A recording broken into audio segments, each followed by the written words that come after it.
Hello, this is Miss Wells. We're going to go over Chapter 1 of basic term parts and medical records. Um, when we look at a lot of these terms, most medical terms have some Greek or Latin origins. Most of the diagnostic and surgical terms are Greek, and the anatomical ones are Latin. A lot of them have been influenced, though, by German and French languages.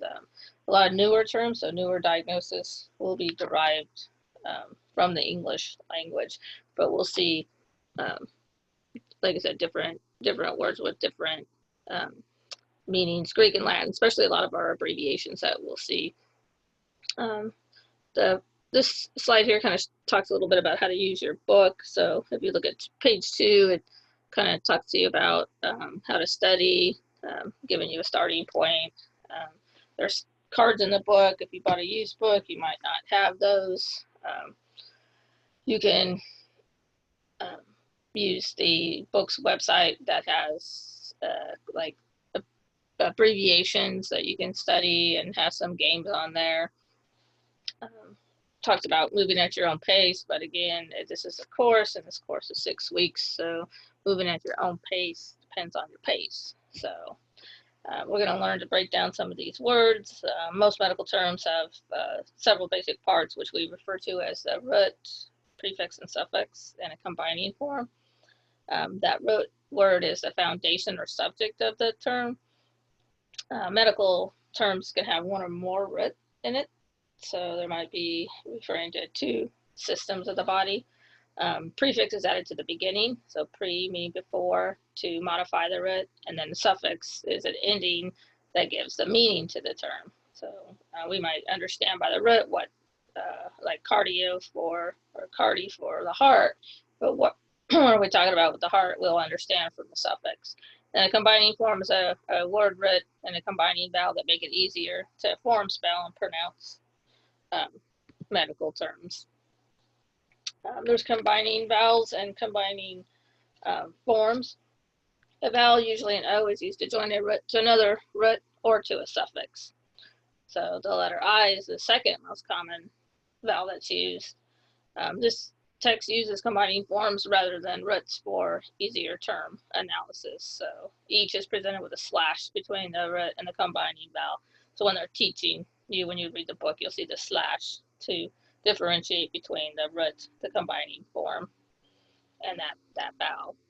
Hyphens are placed after prefixes so that you understand which part that is coming from, and hyphens are placed before suffixes to indicate their link at the end of a term. So when you see it in a medical chart, obviously it won't be that way, but this is only for learning purposes. The 5 basic rules for constructing a term is a combining vowel is used to join root to root as well as to any suffix beginning with a consonant. A combining vowel is not used before a suffix that begins with a vowel. If the root ends in a vowel and the suffix begins with the same vowel, you're going to drop the final vowel from the root and do not use a combining vowel. And that could be a little bit confusing, but as we go, you'll start to understand that more and more. When you look, the most often a combining vowel is inserted between 2 roots, even when the second root begins with a vowel. Occasionally a prefix ends in a vowel and the root begins with a vowel, and that final vowel is dropped from that prefix in giving it to the root word. And note that all these rules have exceptions, so that's where we end up in an area of gray, not so much black and white, which can be a little confusing sometimes to students. Taber's Medical Dictionary is one that's probably the most popular, that's used a lot, so medical dictionaries help. And a lot of those are available as an app now for your phone. So when we look at the structure analysis of a word, you're going to interpret the suffix first, then the prefix, if it has one, and then the root or roots. Memorize the most common prefixes, so that helps differentiate a prefix from the root so you don't run them together. And remember, a prefix is used only as a needed, an additive to modify a root word. So sometimes we don't have them. So like cardiology, there's no prefix in there. You just have a root and a suffix. again, the root is what's going to be the brain or the building block. Again, that's why it would be called a root. So think of something growing. The root is where it forms. And then the before and afters are added to give it meaning. And then you can have more than one root.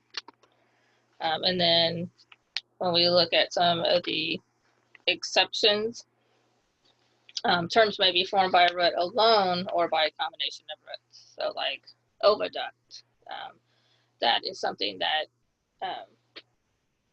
doesn't have the prefix or suffix, but two root words. And then we look at the word metastasize.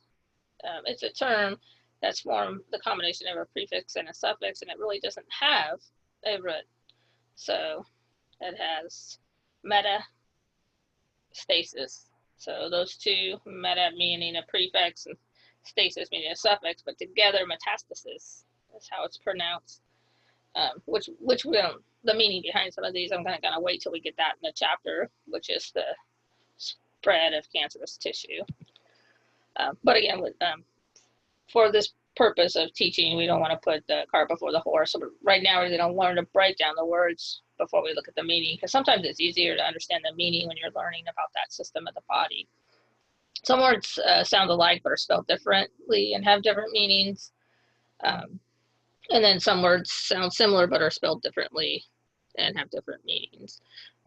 They use the example here, abduction and adduction, like there's one letter different.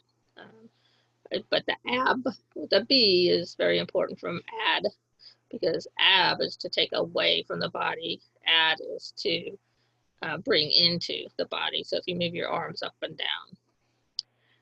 And then the book talks about making mnemonics or just anything in your brain that would help. For me, adduction, the word add, I would say add to the body. So you're bringing in towards, where ab is to go away.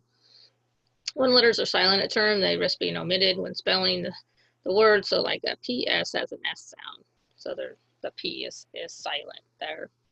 Some words have more than one acceptable spelling, and a lot of that is based from like Greek and Latin.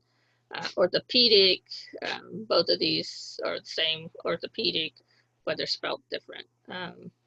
Just with cardiology too, like not so much the word cardiology, but when we say ECG and EKG, it means the same thing, but one starts with a K and a C. Some combining forms have the same meaning but different origins that compete for usage. So an example, the uterus has three combining forms: hyster, metro, uter, or all mean uterus. So, but we use them in different contexts. So again, when we get to that chapter, it'll make a little bit more sense. The phonetic system uses diacritical mark symbols to indicate different pronunciations. So kind of just like the dictionary itself is how do you pronounce. So macron, the straight line placed over vowels has a long sound.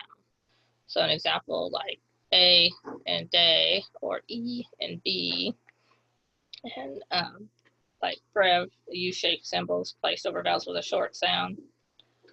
So it could be whether it's an E and it's eh, or I, and then we'll see some examples of those in the next slide. Vowels that are not accented have a flat sound, so like mat, that A, or bed. The primary accent symbol is placed after that syllable that is stressed when saying the word. Monosyllables do not have a stress mark. So that means if you have many other syllables, they're separated by hyphens. Some of these can be confusing when we're looking at singular and plural. The plurals usually add S or ES to the end of a singular form. And the best thing in medical terminology itself is what we call black and white. It's all memorization, is to memorize the common exceptions for the Latin and Greek derivatives. So like this one here, when you're looking at singular and plural, vertebrae, vertebra, and sometimes you're going to get into pronunciation based on where people are from. Some people, obviously in America, we typically say skeletal, where in European it's skeletal. So that pronunciation, like almond, almonds, you might find in some of these medical terms as well. Diagnosis meaning singular and diagnoses meaning plural. Condyloma would be singular. Condylomata would be plural. Phenomenon versus phenomena. Phenomena is actually the plural. Bacterium, bacteria, again being the plural. Fungus, and then fungi. Fungi meaning more than one fungus. Thorax and thoraces, so it'd be like one lung versus two. And it's also used just to refer to the chest as well. Apex would be one, apices two, appendix and appendices. Myopathy, myopathies, plural. Words that kind of take away from, or what we call negate, negation. If there's an A present, it means without, but then so does and means without. And then sometimes it's not totally without, which kind of makes it a little bit hard sometimes. But again, that's part of memorization. Something that is against or opposed to would be anti or contra. So contraindicated, it's against, opposed to. Antepartum, so not in the partum.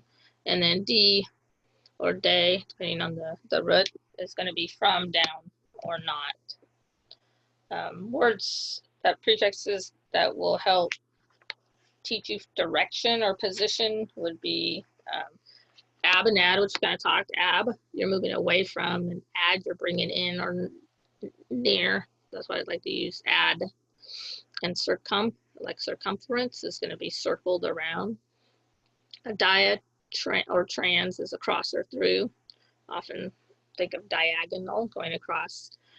E or ect is out or away, so often referred to as removing something. Ecto, exo, extra would be outside versus inside.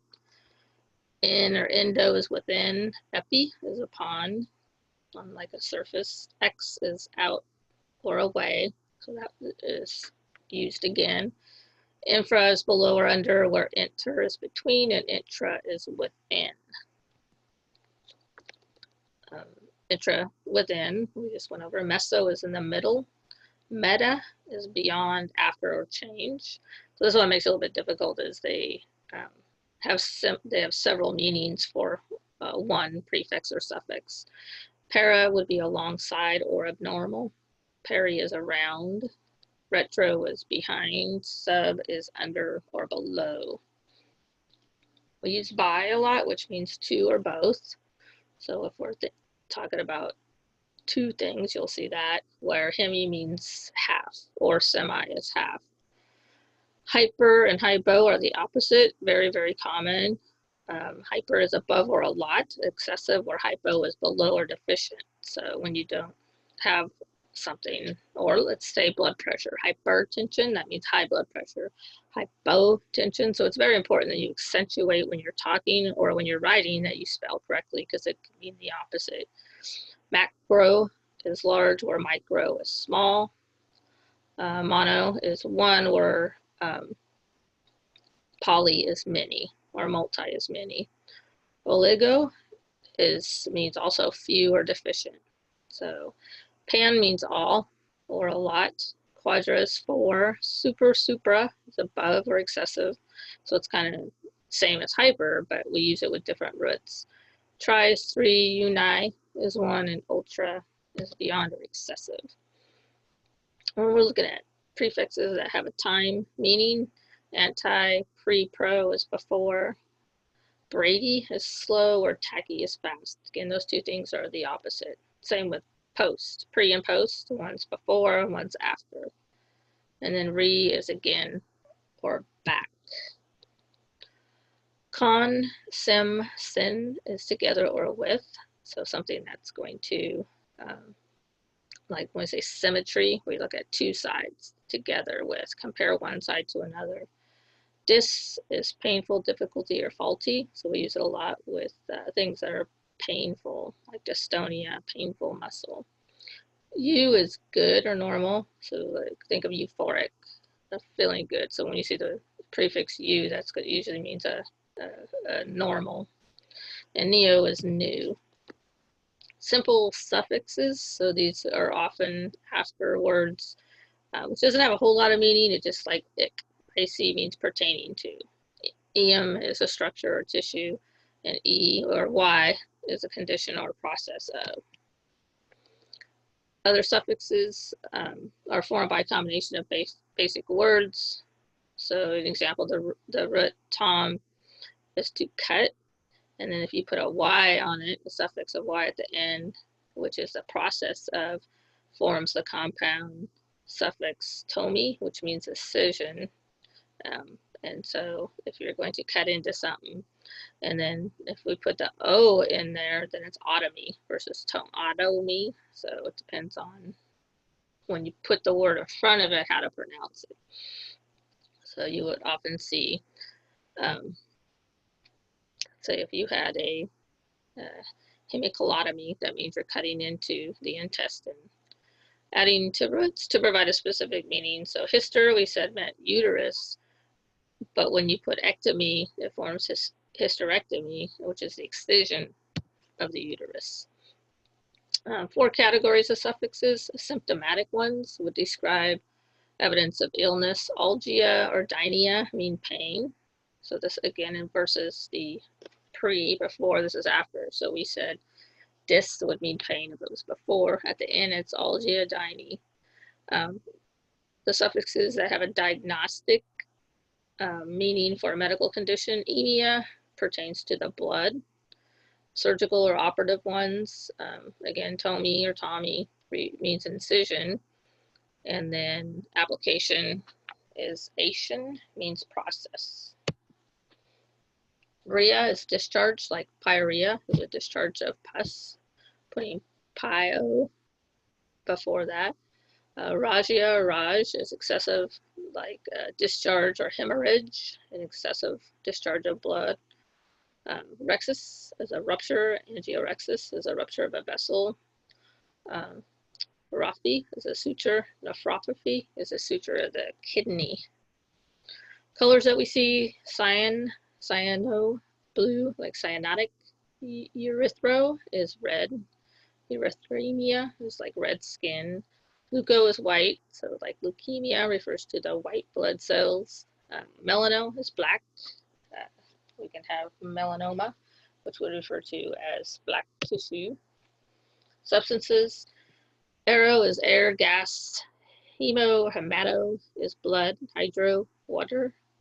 Lipo, and some people say lipo, is fat. And then sometimes it depends on, again, the root, what you're going to add to that. Pio is pus. Uro or urino is urine. For organs, we have abdomino for abdomen. Acro is referring to an extremity or on top. Adeno is gland. Angio, vessel. Arthro, joint. Cardio, heart. Cephalo, head. Colon or colonal is colon. Cutaneo, dermo refers to the skin, or dermato is skin. Cyto is cell. Entero is a small intestine. Esophago, esophagus. Gastro, stomach. And hepato, liver. And again, some of those, how you pronounce them, might change based on the suffix. Histo is tissue. Laparo is abdomen. Musculo, myo is muscle. Naso and rhino both mean nose. Nephro and reno both mean kidney. Neuro is nerve. Oro is mouth. Osteo is bone. Pneumo or pneumano would refer to the lungs or air. Vaso or vasculo is referring to the vessels. Some combining forms: carcino is referring to cancer. So remember, the slash is adding that vowel. Crino is to secrete. Aesthesio is sensation. Fibro, fiber. Geno is production or origin. Gynec, O, referring to the woman. Litho is stone. And these are a lot where you'll see added the roots. Morpho is form. Necro, death. Onco is tumor or mass. Ortho, straight, normal, or correct. Patho referring to disease, and pedo is child or foot. Phago is eat or swallow. Phaso is speech. Phobo is exaggerated fear, so like a phobia, or it could be also an insensitivity. Plazo is formation. Psycho is referring to your mind. Scleral is a hardening, so anything that's going to have scleral means hardening of that. Sono is sound. Steno is a narrow inlet. Thermo is heat. Toxico is poison. Tropho is nourishment or development. And a lot of those you're going to have to work on just memorizing those. Some of them you might already have heard of or are familiar with. Now we're going to look at the medical record. So a patient's medical record is going to have the information from a person's physical, emotional, nutritional, social, should say psychological as well, history here. So not only what is going on or how they're presenting today, but what are we have in that patient's past. So the medical record, when we look at a patient, their medical record number like stays with them forever, and then they'll have a inpatient record number change every time they come in. The record will have a collection of all written documents, and I'm just going to stick with the book, but most charts now are electronic, which was mandated to get funding for it. Whatever, I guess it's been about, I guess it's 4 years, 5 years. It was Obama's last year that if the hospitals changed to electronic healthcare records, they would get reimbursed. If they waited to after that, then they wouldn't get reimbursed for it. The patient's examination results would be in there. Again, current and past history, any kind of meds that they've been taking, or any allergies to those meds.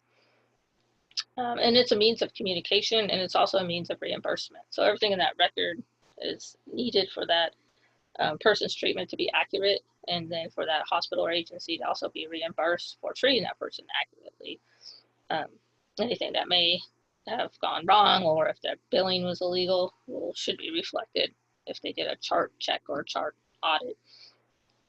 One of the main things we see is a history and physical, often referred to as the H&P, which would be when that person comes in, the doctor's going to ask them some questions, and this is going to be what we say is in a SOAP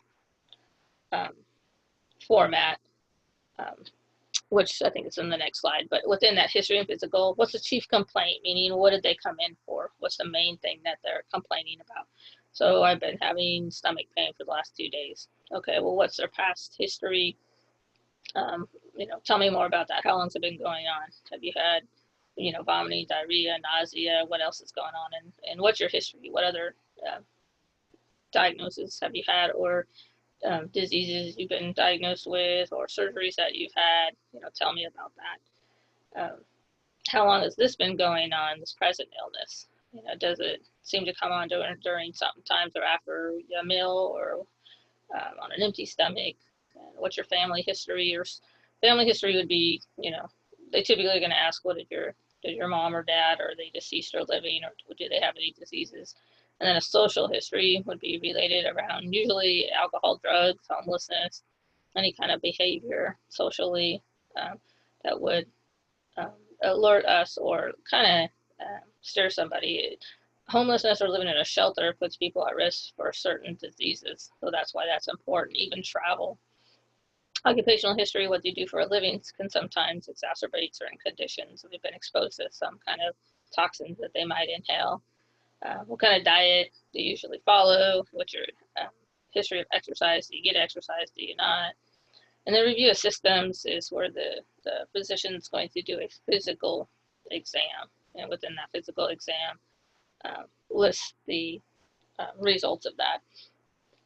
Some of the common terms that you'll see, C/O is complaints of, DX is a diagnosis, and there might be more than one. When you see L&W, that's family members living in well. NAD is no acute distress. NK, no known allergies, and sometimes you'll see NK, ND, no known drug allergies. which is below that. Perla would be where they look at the patient's eyes and they're looking at the pupils, that black part, and it's equal, and the meaning both next to the left eye, right eye, both of them together equal. They're both round, and they both, when I shine a light in them, they react, and they react when we have them look near and far. So it's pupils equal round and reactive to light and accommodation. Or /O is rule out. Then they think, oh, you have abdominal pain, you might have an appendicitis. So it might say rule out appendicitis, but they don't know you have that until they rule it in. So rule out, it could start as a diagnosis, rule out appendicitis, and then later it can say S/status post appendectomy. Status post means this is what I done. They're post past this appendectomy, removing the appendix. SX is symptom. UCHD, usual childhood diseases, which you don't see that used too much because some of these abbreviations have been what we call barred, that you cannot use because they've been misinterpreted for something else. And then there's a do not use list. And WNL is within normal limits, but we also see WDL within desired limits. You're going to see that interchangeably between certain hospitals. And the physician, when they write, HMP is going to be one record. And then the HMP is also in a SOAP format, but then they also write a progress note every day. And when we say SOAP, S is subjective. That means what the patient describes. And if you can remember, S stands for self. So what the self, you as say you're the patient, what do I say to that physician when I go in? My stomach has been hurting for 3 days and I've been vomiting. That's my self-report. But objective is what that person gathering the information is going to see. So objective, that's observable information, and that could be the results of the test and vital signs as well. So subjective, oh, my stomach hurts. Objective, I did the assessment. I'm going to say abdomen, soft, non-distended, pain to the right lower quadrant of the abdomen. So you're going to see medical terms in there where you shouldn't with the subjective. That should be the patient's words. And then there's going to be an assessment based off of the subjective, objective, and then my physical assessment. This is what I figure or I think is going on, the progress and evaluation of the plan for the patient, and then the P plan. So when I look, okay, patient came in for this, the doctor observed this, this is what they think is going on, and this is what we're going to do about what's going on. So if I said assessment, rule out appendicitis, and the plan is to have the patient have an ultrasound, to draw a CBC and look at the white cells, and that's the plan. And then the next time they write, that AP assessment plan may be different. So based on the results of what they ordered. But that's kind of what the SOAP format is referring to. So if you look here on this progress note, it says the patient returns for lab results and what they're feeling. See how it has in quotes, those are the patient's words.